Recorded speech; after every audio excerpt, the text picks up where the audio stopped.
Welcome to another edition of You Should Write a Book, the podcast. My name's Tara, and if this was a book, this would be found in the chapter called Wine Chats, and the section would be called The View from My Side of the Table. When I started on the path to ministry, I went crying into my dean's office and said, "I'm not pious enough to be a priest." And he said, "But Tara, God called you with your big laugh and your sense of humor." So I hope you enjoy listening to some of the little anecdotes I've gathered over the years, the view from my side of the table. And just a note, I do use 2 curse words in this episode. Let's see where our stories meet.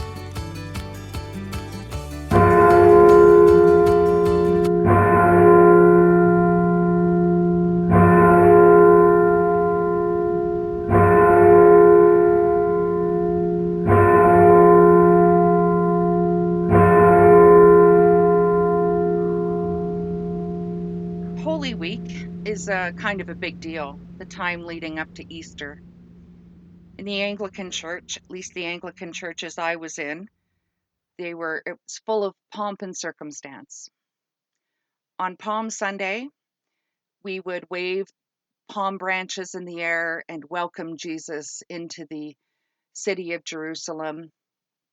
On Thursday night, we would have dinner with Jesus as he had dinner with his 12 disciples. And after we'd cleared the table, we would sit in silence in the Garden of Gethsemane while Jesus prayed.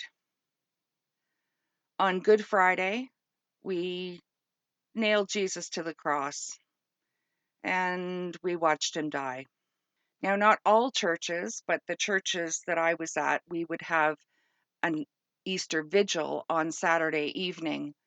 We would sit around and we would tell stories like they did back in the olden days, and then celebrate the raising of Jesus Christ from the dead very late on Saturday evening. But it didn't matter that we'd already raised him from the dead. We had to do that 2 or 3 more times on Easter morning. It was always an exhausting week. At one particular church that I was at, not only did these services all happen, but they all had rehearsals attached to them. The lovely clergy person that I worked with was obsessed with muscle memory. We would go through the motions of each and every service. The intention of doing that was to invite people into the mystery. It was kind of like putting on mini plays as we went through the week. And of course, each of the services required preaching. So we would take turns writing for each of the different services. It was an exhausting week. It was probably at least 70 hours in that one week, but we knew it was coming. So one Saturday evening after the Easter Vigil, which was a 3-hour-long affair, I went down and I met with the choir, and we all had a drink celebrating the end of the first raising of the dead. And as I was driving home, all I was thinking was, if I get home and get right to bed, I can get 4.5 hours sleep before I have to get up and get ready and come back in for the 8 o'clock service the next morning. So I was driving to my house south on Elbow Drive, which is just a little 4-lane street. There was no traffic. And I saw sirens and a police car behind me. And he pulled me over. And I think I was going 59 kilometers an hour. So I was going 9 kilometers an hour over the speed limit. And he came up to my window. I rolled the window down and he said, "Good evening, ma'am. What's the hurry?" And I said, "I just finished raising Jesus from the dead and I'm exhausted." He took one look at my clergy collar and kind of gasped and said, "Oh, okay. Have a good night, ma'am. Just watch your speed." So I continued home. But the story doesn't end there.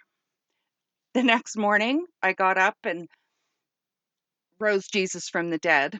And after the service, I was telling the folks at coffee hour about what happened with the police officer the night before. Everyone had a good laugh. The next two services, I did the same thing. I told everybody about this funny story about the police officer being shocked by my answer that I just raised Jesus from the dead.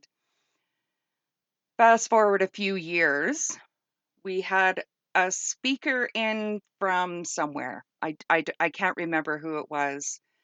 So we had a big gathering at the church with lots of folks that weren't from our congregation. They were from Christian denominations all over the city. And someone came up to me and they said, oh no, sorry, that's wrong.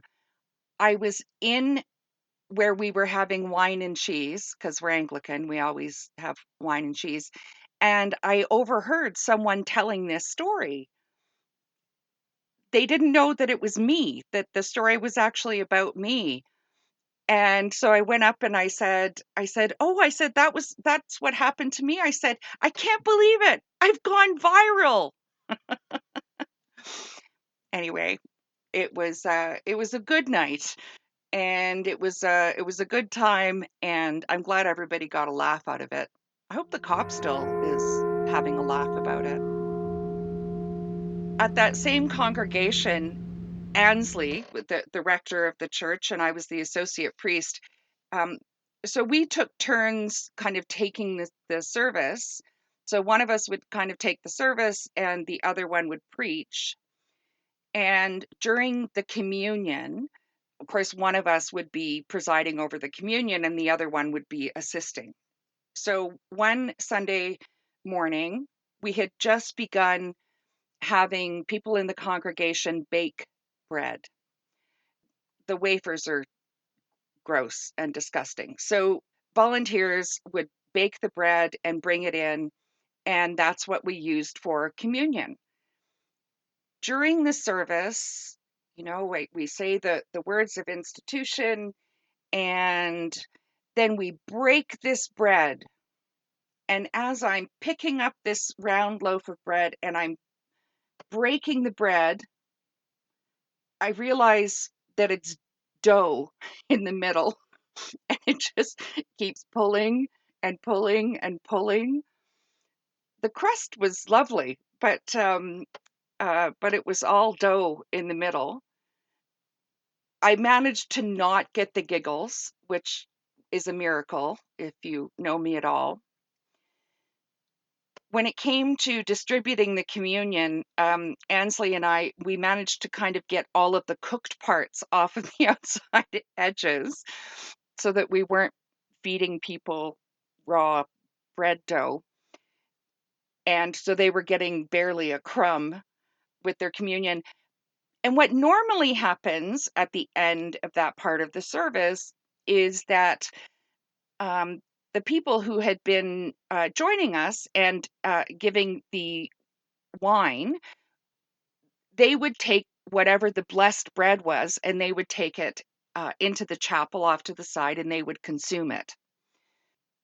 Well, they looked horrified when communion was over because they thought we were going to make them eat this raw dough. We said, no, no, no, don't worry about it. Just, put a put a cover over it and we'll deal with it later. So after the service, after coffee hour, after everyone's had their visits for the day, Ansley and I we have this dough that we need to take care of. It is tradition that anything that has been blessed during communion either has to be fully consumed or it has to be buried, has to be returned back to the earth. Well, we decided to not bury the dough, but we did manage to double bake Jesus. So we bread in the oven and made sure that it was well cooked. And then we consumed it as we were supposed to. So that's my story called Double Baked Jesus. I feel so awful for whoever it was that was on duty that day to bake the bread, but it certainly gave us a good laugh. At a time in my life when I was very stressed, things were quite awful. My mom was ill and my marriage was ending, which was the biggest part. And of course, when you're a clergy, you know, you have a spotlight on you, and I was trying really hard to protect my kids from that idea that they're supposed to be perfect, and I was a mess, quite frankly.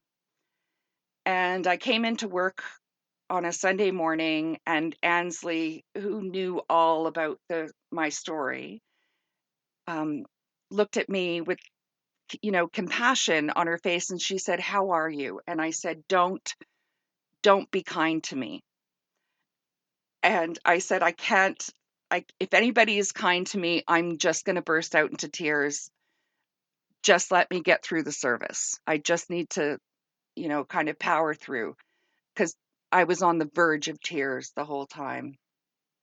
So it was Ansley's turn to preside at the service, and which was lovely for me because I got to just kind of sit off to the side.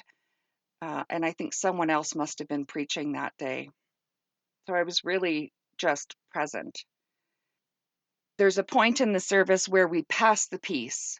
So the priest kind of raises their arms and they say, "The peace of the Lord be always with you." And the congregation says, "And also with you."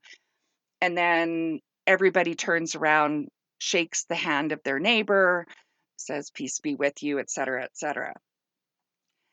Ansley walked up to me, very, very determined, shook my hand, and said, "Fuck you." And I said, "Fuck you too."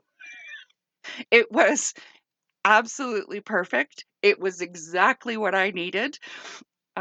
Because if she had said, "Peace be with you," with any compassion, I would have burst into tears and not made it through the rest of the service.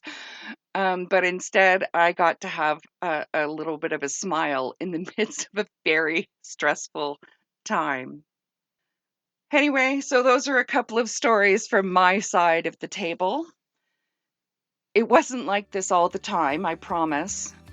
For the most part, we kept our decorum, but every once in a while, we were able to have a good laugh. I hope you've enjoyed it today. I hope that you've had a good laugh along with me.